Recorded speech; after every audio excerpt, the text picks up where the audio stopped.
Hello and welcome to another special interview here on Viking.TV with me, Anne Diamond.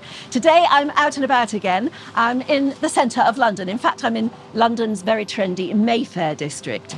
And there are some wonderful places here to do some shopping, to do some window shopping. But I'm bringing you here because this is one of the most exclusive bookshops you could ever come to.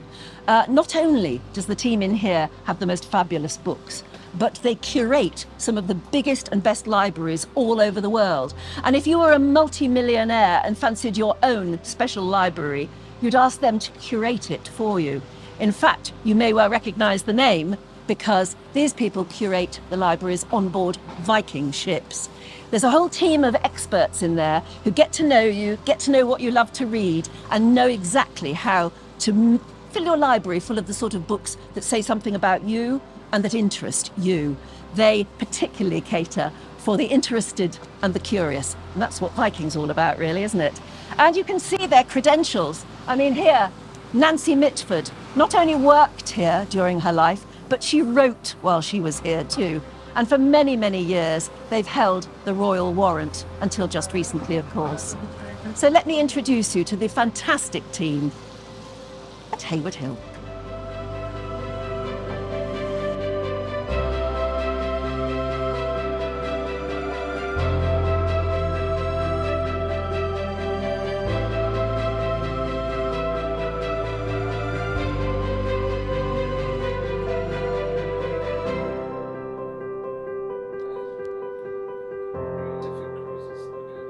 Well, it's wonderful to be here in person, because last time we spoke, you were remote. And we know why, don't we? But here in the bookshop, wow, what a beautiful place. Thank you, Anne. You're so kind to be here and to be so positive about our little shop. And it's so much nicer to see you in person than You say it's a little shop, but it's in an extraordinary part of London for a start. It's an interesting part of London. It's a very lively part of London. And I don't know, I think the fact that bookshops are meant to be somewhere you know about and then can spend, I could spend a whole day here, much more, actually. Isn't that part of the appeal? Yes, I think it is. It is a very interesting little village, Mayfair, and it's a real international village. Where a lot of different things intersect. People who travel a lot through the world, sort of people who might go on a Viking cruise, for example, know Mayfair. People who come through London interact in Mayfair in some way. They stay in the hotels, they may have worked here, they go to the restaurants here, the clubs. There's people who know London well tend to know Mayfair, and people who know Mayfair and who like books know us. Come here. And they come here. Yeah. Absolutely. So you see all sorts from all over the world. We see all sorts. Yes, when I started working here, I worked on the shop floor and wanted to know whether we had a future. I wanted to get to know the customers and was astounded by the people who came through the door. Business leaders, politicians, the heads of cultural institutions, and not just British ones, would come here. And what did they all have in common? They had a love of good writing and good books, and because we carefully select, and if you like, edit the selection of books on offer here, they know that every book here someone will have thought about choosing. And well, that's your gift in a way, and that's also what makes you special. But tell me, let's go back. How long have you been here? How did it all start? Have you always been in it? Tell me all about your history, your past. It stopped me when I go on for too long, because my wife would be horrified at you asking that, such an open question. It is a bit of a big question. I could go for 20 minutes, but I'll try not to.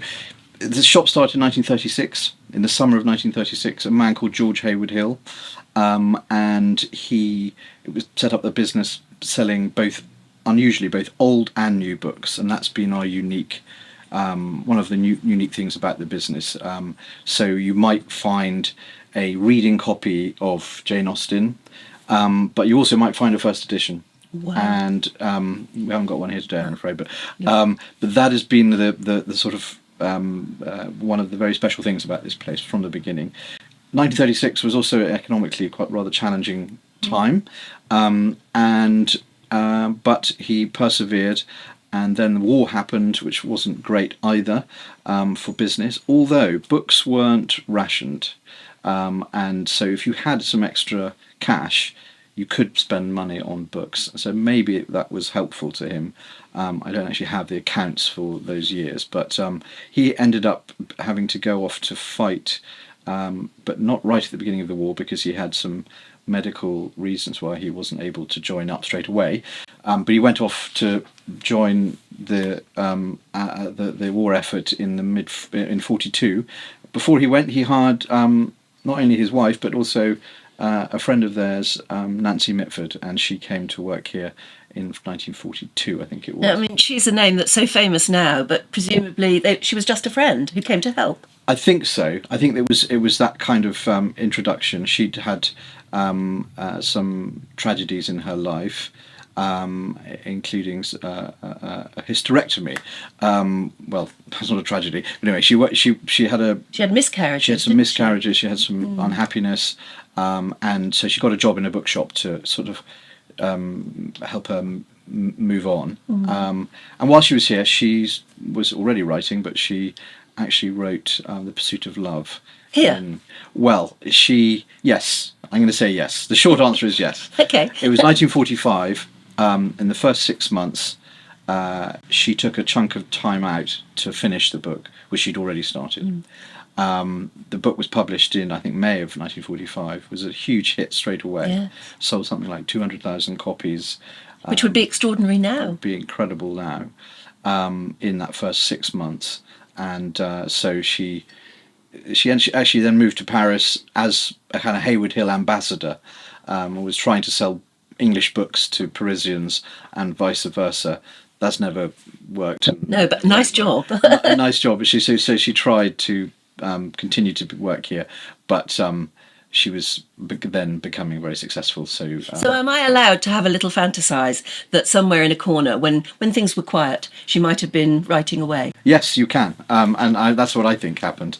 And actually, the room that we're sitting in was where she worked, and it hasn't changed at all. I know that because we had a little watercolour made of the interior here, and I sent it to one of our great customers, a wonderful woman called Jane Wrightsman in New York, 10 years ago. And Jane sadly is no longer around, but when she got it, she rang me and she said, in her wonderful drawling voice, it's just like I remember it when Nancy was there. That's lovely. It was, because she's still here. There she is. Yeah. So we don't fetishize our connection to this great writer, but she is closely associated with this shop in lots of ways. Her nephew is the main shareholder here, who happens to be my father-in-law, and so there's a nice connection with the Mitfords, and particularly with Nancy. But she's one of very many literary figures. Cyril Connolly said that there were too many ghosts here, too many literary ghosts, and knocking around the place. Well, I know. Ghosts? So it's a place where writers, publishers, readers, collectors, anyone who values good writing is welcome here, whether or not they're good enough. With writers who are good enough. Well, I think there is a hierarchy when it comes to writing, but we all have our different views on that, and someone's God is another person's absolutely devil. So I mean, you've only got limited space, and anyway, you wouldn't want to be the sort of bookshop that just took on anything. So how do you decide which books you have and which books you sort of think not for us? Well, it's a great question. We leave it up to the team. Everyone here is a thoughtful, interesting person in their own right. So anyone can order a book to stock here if you work here. And you might see something in being reviewed somewhere. I mean, of course, I look at all the newspapers and the traditional forms of reviewing, but all the younger team never look at the newspapers as far as I can see, and look at their own reference points and hear about something new. The point is that good writing is very democratic. It's it's a very there's a huge amount of stuff coming out at the moment now, which is extremely interesting. There's a lot of social realism that is sometimes challenging, but it's also it keeps you young. But I think to continue to read books by not just non-fiction but also contemporary novels. Yes. And our team here read hundreds of books a year in their spare time. And so we're pretty well. We hope that we're not a kind of issue-led business at all. Everyone is welcome here, whatever your point of view. But we think there's something, there's somebody here you can connect with. When you keep referring to the team, Yeah. Who are they and what are they? They are book lovers, and there are about 25 of them, and we started with 6, and now there are 25 of us, and they are people often, a whole great mixture of people. Some people who've been working as booksellers all their lives, all their careers, others who are starting out and might come here for 2 or 3 years and to get some experience. They tend to be they're all massively overqualified, even if they haven't got any qualifications. Yes, I know what you mean. But most of them have too many qualifications. But anyway, they're a great bunch, and they're very supportive of each other. And our mission is just to put beautiful, interesting, or important books in front of people who will appreciate them. So that's what we do, and it's very stimulating, and there's a lot of human contact. So the whole point is for them to get to know customers and to get to know them well. I don't know how you do it, but you do it brilliantly, because I've been one of your people who for a year, I had every month a parcel would arrive, always beautifully wrapped as well. So it was like Christmas, one day a month. And you'd open a book not knowing what that book was going to be, except that I'd been interviewed by one of your people, one of your team. And every month a book would arrive that hit the nail right on the head. Different books, some factual, some novels, but they got me right. How on earth do they do that? That's great to hear. We don't always get it right, but we get it right most of the time. And that's very appealing for people because a lot of people who, a lot of big readers are very almost possessive, protective around how and why they choose a book. So it's a bit of a step for a big reader to put themselves into the hands of somebody else. But it works because we listen, and we really listen to what someone is telling us about their taste and their reading history. Usually the readers, the customers, know more than we do. So it's really important that we listen. We're not there to dictate. We're there to provide some enjoyment and enhance your reading year. We've actually I'm so glad that worked for your subscription. Oh, We've just brilliant. launched a new kind of evolution of that, which is we're calling the Ultimate Literary Gift, which is where you have the same session with one of the team, and then a single delivery of a year's worth of reading. So, or even more than a year's worth of reading. So that's an alternative to the a book every month or every 2 months.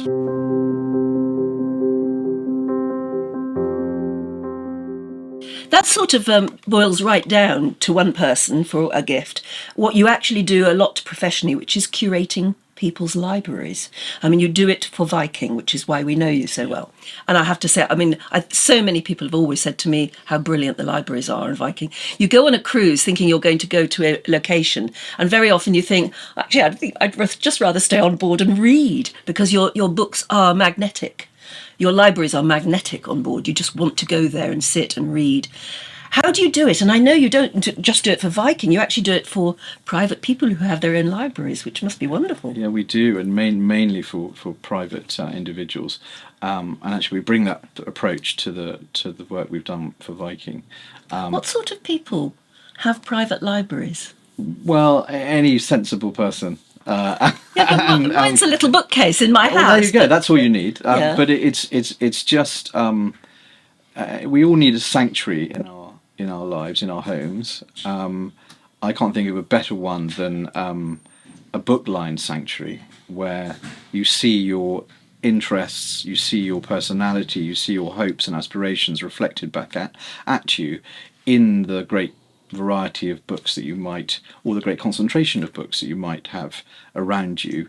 Now, as readers, we do that for ourselves, but sometimes you might need a hand, or you might think, well, actually, I've got a second home, or I've got an extension to my home, and you know what, I'm going to do what I've always wanted to do, and actually have a dedicated library, and within it I'm going to amplify my existing reading or existing collecting.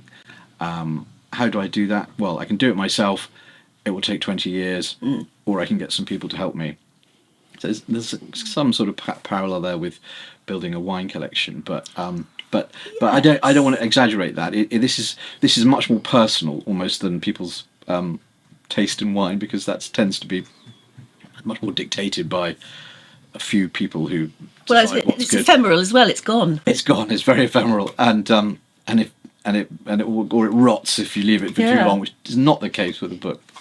Although, of course, some books can get damaged, but the content never rots. That's the point. The way we do it is we get to know someone. We sit down with them. We find out what they want to achieve, and what they want to achieve could be any manner of different things. So the motivation for having a library is very varied, it could be anything. I'm sure you won't give me any names, although I'd love to know them. But what sort of people are they? And do they have vast, enormous country houses that they want? Do they want to show off, in other words, or is it just personal?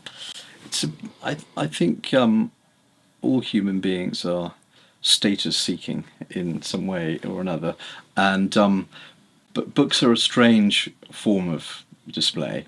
Most people with a lot of money and no interest in books, well, I don't know many of those people, but there are other ways for them to display, and that could be something with an engine, or it could be something on a wall, or something in your garden. Book collectors, people who love books, tend to be less about display in my view. There are some books which have, confer some status, and there are some sort of trophy books that one could go after. But no, the people who are prepared to employ us to assemble a library for them love books. That's their common theme, but they have completely different interests. But do they have big country houses? Some of them do. The reason we've sort of developed this service is partly because of the former owner of the shop, the late Duke of Devonshire, Andrew Devonshire. He has had an Irish home, and he loved it, and he wanted in Derbyshire, his home, to have a library on Ireland. So he commissioned my predecessor to assemble a library on everything to do with Ireland.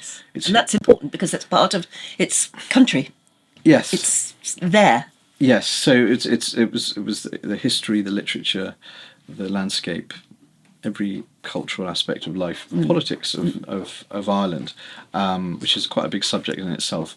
And I think that a library had, several hundred volumes, and a very attractive one it was too. Another customer was a man called David Tang, who died a few years ago, and he. When I took over the business, I went to see him, and I said, because he was a great customer, big supporter of this business, I said, what can we do to keep going? What would be useful to you and other people? He said, well, I assembled some books, not through us, for my wife's 40th birthday party on one subject, and for 40th birthday present, and it was on one subject, and the subject was endurance, because she had taken up ultra marathon running. Good Lord. And so he gave her, I think it was 300 books on the subject of endurance, nicely catalogued. She came home one day and there was a whole bay of books in her study, and they were all on this subject from the ancient period to today, with a nice catalogue. And he said it was the same price as a pair of diamond earrings, but it had a much, much better much more of an impact. Yes, I can It absolutely appealed see to that. her heart and her head, and that was a great thing to hear. So we've done a lot of projects like that over the years, and our libraries range from a few hundred books up to several thousand books. We do work all over the world, probably roughly 25, 30 projects a year. We've just done a fantastic library in Sweden, in the middle of the woods, at a sort of seminar place there. We're working on 2 libraries in New York at the moment, one in the south of France, all sorts of places, from skiing. We put libraries into skiing chalets, shooting lodges, second homes, first homes, big apartments, small apartments, and then the subject matter can be anything from a good friend of the shop collects aviation memoirs from the 20th century. So we try to collect every aviation memoir from the 20th century, of combat aviation. So you're sourcing stuff as well all the time. So we source stuff from. I mean, you're not just stocking what the publishers push out. No, so the shop itself is one thing, and that is our kind of workplace, and it sort of embodies what the business is about. But I realised that we couldn't survive based on walk-in customers to our shop. And the beauty of creating libraries for people is that you agree in advance what you're going to do, and you set a budget, and then you know that you're going to buy for a particular project. And with Viking, we started very small with them. I think they wanted to check us out, and in their very careful, measured way, I think they spotted us and thought, well, this is a business that sort of aligned with our approach, Viking's approach to kind of quality and slightly sort of quirkiness around interesting places. Careful thought. And so we did a little bit of work with them in one of the river ships almost 10 years ago. And then our work for them has grown. But one of the first tasks we had to do for one of the ocean ships was to make sure that that Karina and Tor wanted to make sure there was a good section on polar exploration. Oh yes, big deal at the moment. And very important. And so they said, can you do this? And we said, yes, of course. But do we know anything about polar exploration? No, we didn't. But the great thing about the book world is that there is always somebody who is an expert somewhere. And so what we do, we don't pretend to be great experts. We're generalists. That we do have some members of the team who are expert in certain fields, but if we don't know something well, the approach to every library project is to listen to the client and then go and in our minds, we come up with a sort of perfect bibliography for that project. Often that means going to libraries and researching it. This is always a heavily research-led process for private libraries. So we know what we want and in what kind of editions, the right editions for the budget and so on. And then we go to the market, as it were. We go to the book world. And that book world is... How do you do that? Well, we've got a really strong network of both customers and suppliers, and we're in the middle. That's the sort of balancing act between these... there's the orthodox supply route, which is the book dealers, both at the top end and also the enthusiastic book dealer, which are in every town. There's somebody with a particular interest, and they've got a barn full of books. And actually through one of the larger dealers, and everyone's very sort of friendly and more or less and helpful. So if you're buying books, people will steer you towards the books. Not many people are. So and the great thing about, I may have mentioned to you before, but when it came to polar exploration, and of course the books on Viking are not collectible books. They're not high-value books as such. They're not first editions. There are some old ones. There are some lovely. There's a lot of out-of-print books. Yes. Yeah, there's a great many. That's very important. You can sit up in the Explorer's Lounge, and I'm often attracted, even on polar. I mean, I didn't think I was interested in anything polar, but these beautiful, beautiful big books as well. Yes. You lay them out and start looking at them, and then you realise that there's a little old book next to it, and that can be just as fascinating. No pictures, just very, very old. Yes. Well, there has been a lot written about polar exploration for well over 100 years. And a lot of those books were very popular in their day, so they were printed in large quantities. But there's also a lot of rubbish has been produced about this subject, as it has about every subject. So you do need someone to sort of steer you in the right direction. And when it came to polar exploration, we were so lucky because we met. I remember going to this cottage in the English countryside. I was steered to this man and didn't know much about him, and knocked on his cottage door. This bearded man opened the door and took me into his kitchen, made a cup of tea, and I said, I'm told you might be able to help me because I'm trying to find some good books on polar exploration.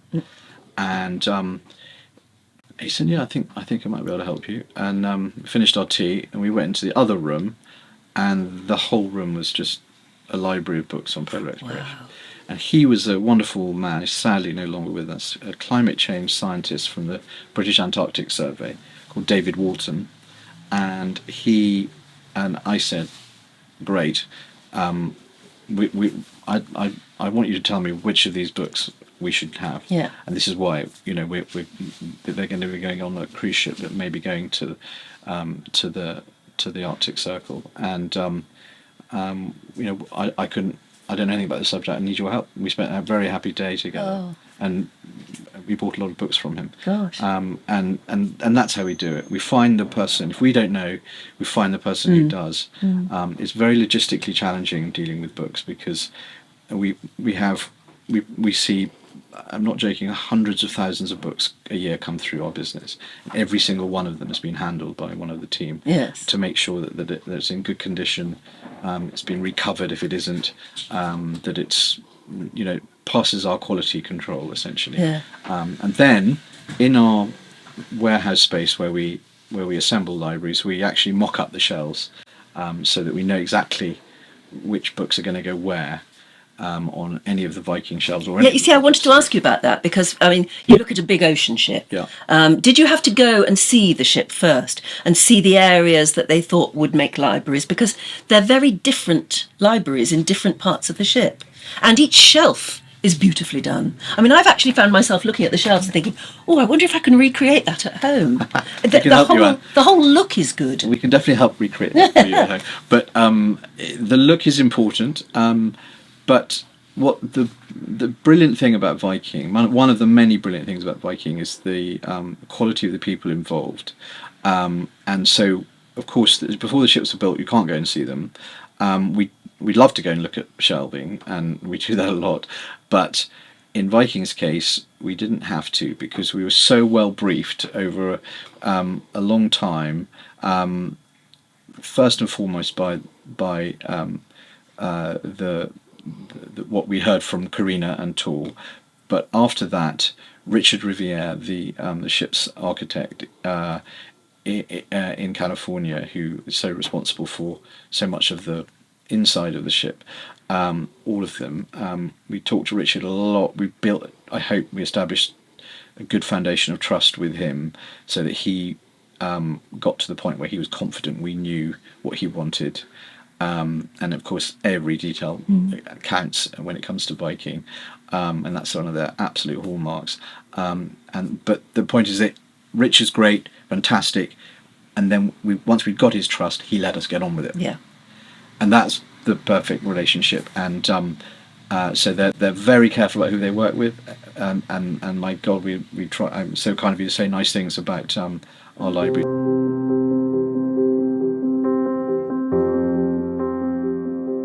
What did you think the first time you went on? Was it the Orion, the first ocean ship you went on? I can't remember the name. Whichever one it was. You must have thought, I'm going to go and have a look at my libraries. Yes, yeah, I know. I absolutely did. First time I went on a ocean ship, I just remember being completely awestruck by how fantastic and how unlike my prejudices about cruise ships a Viking experience actually was. So many people say that. And I'm sure. And the next thing I remember seeing was a man a bit older than me walking off to his stateroom, whatever they're called, with 10 books in a pile. And then and that was very satisfying. And some of Because- your books have inspired me to. I was staying in one of the suites. Actually, it was on the Viking Venus, and there were several books that I thought I've got to interview the authors, and immediately set that up. And they've already been interviewed here on Viking.TV because they were that. They stay with you, and some of the photographic books are just sensational. But how do you curate for a library that's going around the world? I mean, a ship could be doing a season in the Caribbean one year, and then it could be off to Australia the next. And you can't change all the books per cruise. So you've got to be able to curate a library that will suit either end of the earth almost. Well, we certainly are sent the itineraries, and so we know where the ships are going, and we always have books to reflect most destinations. But yes, there are some dedicated areas, but in essence, it has to work for a general audience, because also you're not just wanting to read about the places you're going. You want total distraction, or you'll learn about the places you're going from the great outings and day trips and other things you can do when you're on a Viking Vet cruise. But so you might want something completely different to distract you and enjoy in a different way. Yes, I found myself immersed in a gardening book. Yeah, about exactly. English country gardens while you're in the Caribbean Exactly. island. So it's as you make me think of another project which was for an embassy here in London, and the brief was, and that's what, to answer your question about libraries in general. We want this usually a strong theme or an interesting brief, that a narrative that we can make everything work around. And the brief in that case was, you take an intelligent young diplomat from that country that never been to Britain before, and you lock them in a room for 3 years, but with a fantastic library, but through which they could understand Britain. What books would you have? And so that was the brief there. Oh, It was like, wow. Britain. That's everything from factual books, picture books, Everything. novels, Absolutely everything. history books. Yeah, Wow. exactly. Political diaries, anything you can think of, and that was a very satisfying one. So there's always a sort of conceptual element to assembling a library. What are we trying to achieve here? What would success? But the success could be theoretical, as in a case like that. If I'd met you 30 or 40 years ago and told you this is what you would be doing now, would you have been able to believe it? No, I mean, it's a dream business. No, it is a great business. It's really fun. It's really interesting. It's very challenging. It's rewarding in every way except one.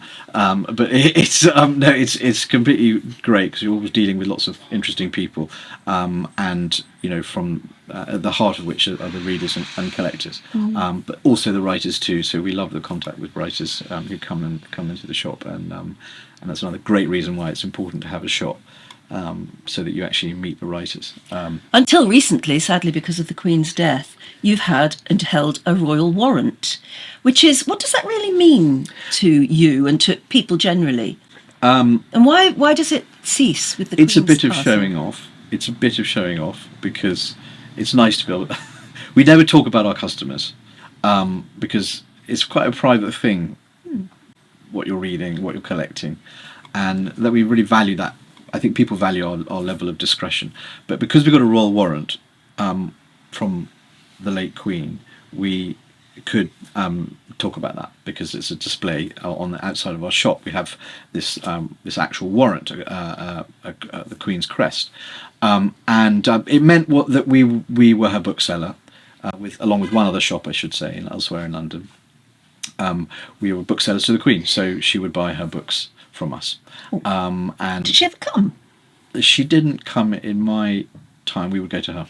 Yeah, I see. Well, she was the Queen.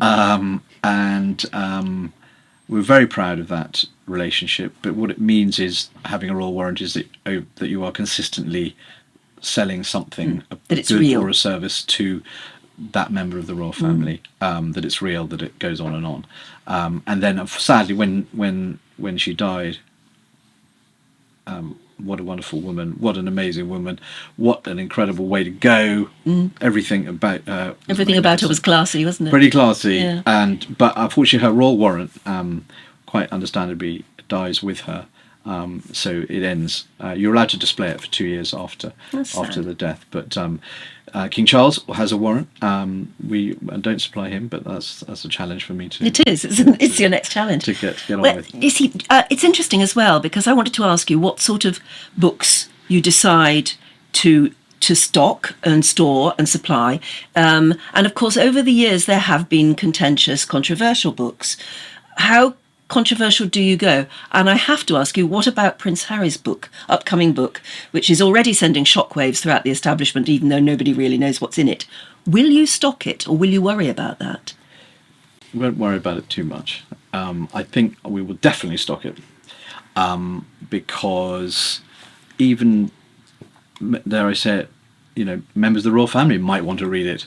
So I think it's not our job to sort of censor what people can be exposed to. We may not have it too prominently displayed, but I'm quite interested to read it, and who knows what it might contain. Well, frankly, it's part of history, just its very existence, isn't it? Yes, it is, and I think we don't.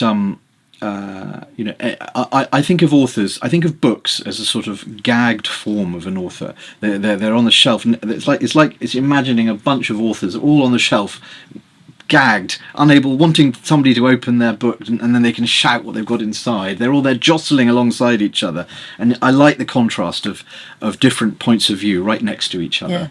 Yes. The world is changing rapidly, and some people will find that alarming, some people will find that reassuring, and the whole purpose of writing is that it enables us to kind of reach out to each other and understand people better, and get across these kind of false divisions between generations and every other kind of chasm that appears in the society. Books cross that all those boundaries. Do you have time to read them yourself? No, I don't. I know, none of us But do. I like reading now about books. I'm afraid, but and there's a whole subgenre of books now about the publication of Ulysses or. Yes, that's true. They've all got a history to them, haven't they? Of the Gutenberg Bible, this sort of thing. What about this time of year? The festive season and the New Year, of course. That's a busy time in your world, isn't it? Yeah, it's hugely busy in the shop. Yeah, it's very busy. People are coming in and getting some advice. So we offer a really personal approach to this. So for our better customers, you have a dedicated bookseller, a personal bookseller. And they look after you throughout the year, and they're the person you ring up when you say you owe someone a book as a present, or you think of someone to send a book to. On your way back from lunch, you just call up and it's done. So we're trying to be, because you know who to ring. Yes. The person who you have a relationship with. That's lovely. That's what our team are here to do, to provide that very personal approach. And they are all big readers. I said that I'm not reading very much at the moment, probably a book a month. The team, between them, I would say they read between 500 and 600 books a year. So together, and they're usually the different titles. So together, after a few years, there are thousands of books that are in our consciousness as a group. And so, whatever your interest, we should be able to think of something between us, and that's often how it works. Somebody will be thinking, I need to make a suggestion to someone, but I'm running out of steam here. Then you have a conversation internally. So is it unfair to ask you? Would it be better to ask one of your team? What's Definitely. hot at the moment? Oh, what's hot at the moment? I know that would be a no horrible idea. question. I can tell you. There's lots of books on the Queen. Well, out at the Anne moment. Glenconner's new second book, second memoir. I know. I was thinking of snuffling. That will be very popular. That's Lady Glenconner, who was lady in waiting to Princess Margaret, and she was out in Mustique, wasn't she? She was, yeah. With Princess Margaret. She's, It's a wonderful book. She's absolutely tremendous. This is the new huge Simon Sebag Montefiore new history. It's called a family history, and it's called The World, which I haven't read. And I picked this one out because I love Agatha Christie, and I love Lucy Worsley. As is the great Ben McIntyre. Gosh. This is his new book on the Colditz story, which is still an amazing story. Well, it hasn't been written about for a very long time, actually, and he's really updated it and with lots of fresh insights. That's jolly good too. Well, let's go and have a look through some of your bookshelves.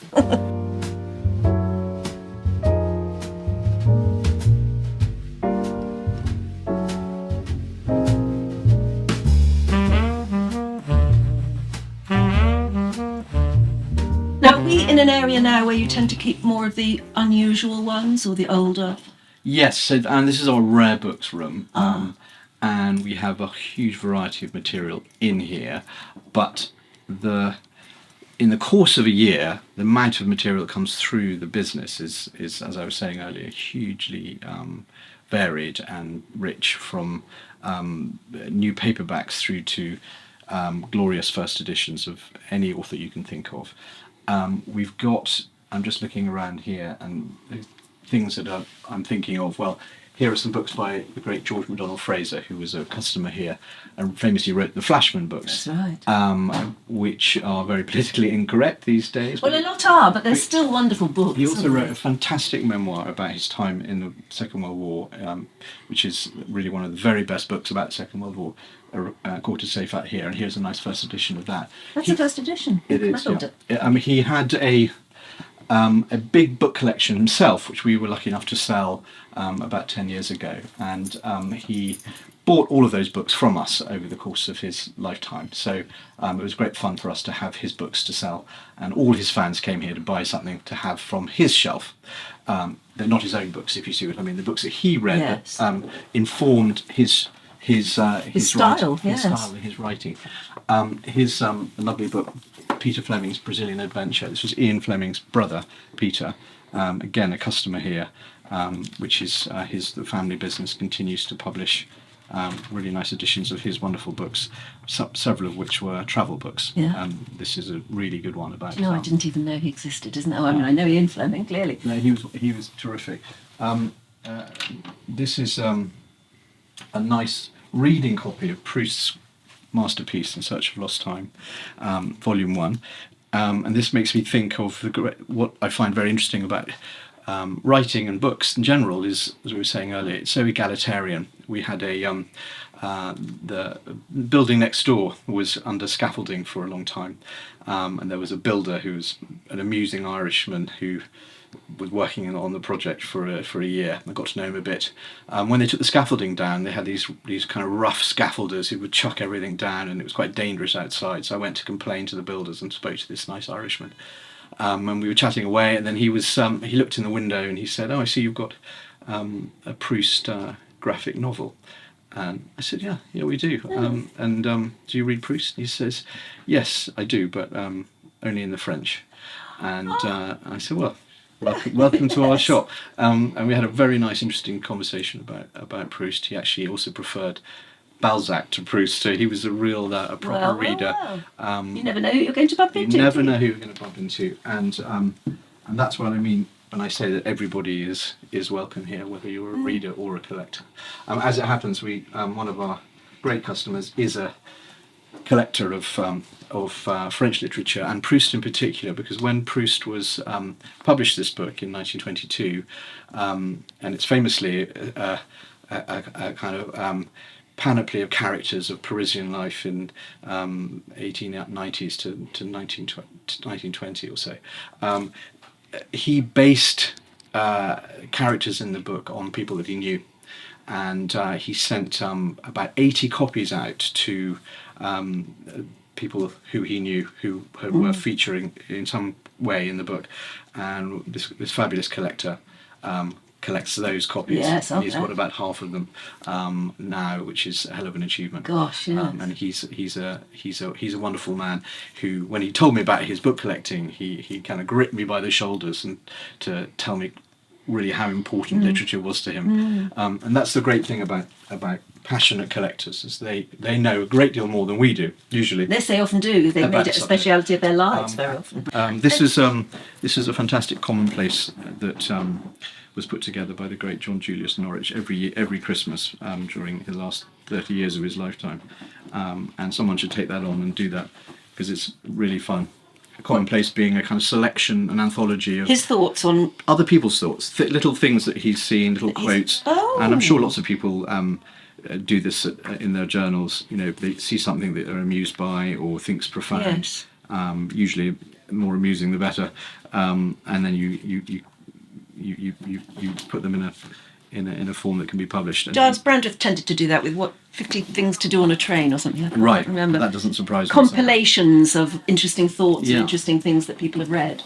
Yes. I look at some of these books here you've got here that are beautiful books for children. I mean, this one sums up my. This was one of my most favourite books ever, and it's the same cover. It's exactly the same cover that I used to have, and I mean, what a wonderful gift. But I just wonder if you gave young people a gift of a book for Christmas or whatever, whether they would appreciate it like our generation does. Well, I didn't really appreciate being given books when I was a young person, but now when I look at the books that I was given, I'm really glad that I was given them then. Me too. So I think that is probably not going to change, and we all treasure physical objects, even if what's that? Charlie and the Chocolate brilliant. Factory.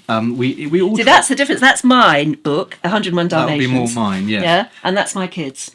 Right. Well, Roald Dahl. exactly. Anything written by Roald Dahl. Well, J.K. Rowling proves that. Gosh, yes. That the written word is still the most potent form, one of the most potent forms of art, and you just have to think about those objects and how important they are to every generation of young people that we have. So it's not something I'm too worried about. I think there are always going to be people who want to collect physical objects. And in fact, the more scarce they become, the better it is from a dealer's point of view, because the value. Maybe, as you say, you just have to wait. Maybe, as you say, when you're a child, you've got lots of childish things, and then you put them away a bit older, don't you? And but if you've still got a book, it still means something to you. Yes, it's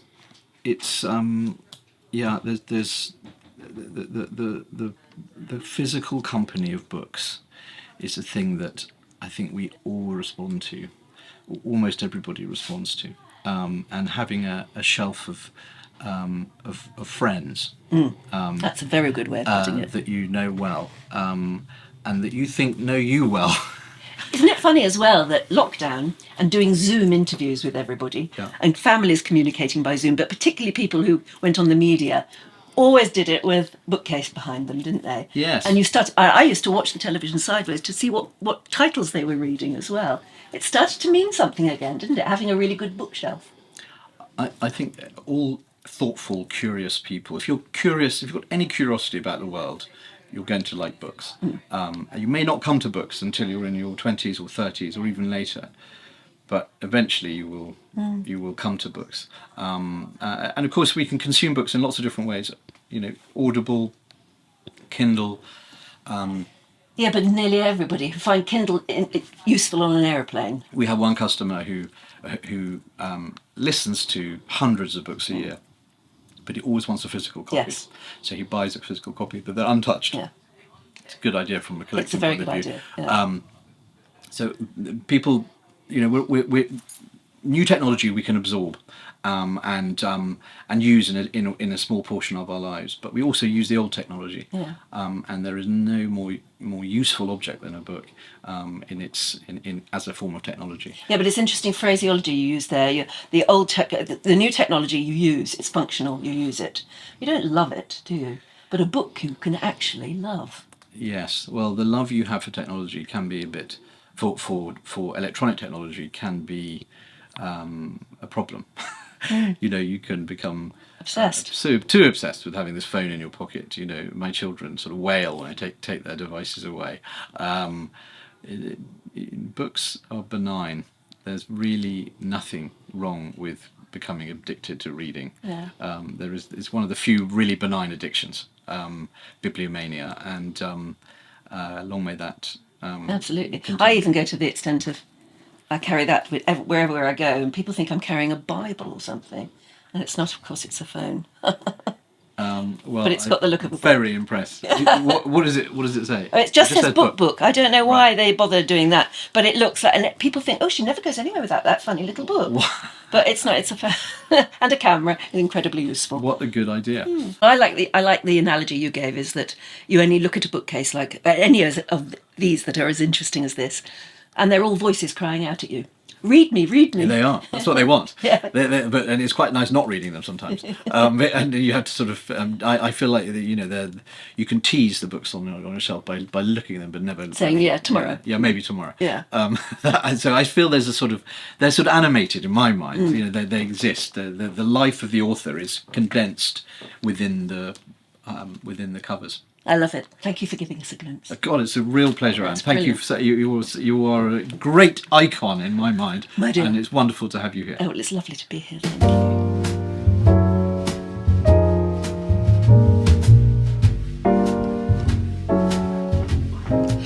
So that's it from me for another week. Do join us next week on Viking TV when I'll have somebody just as interesting next week. Until I see you again, bye-bye.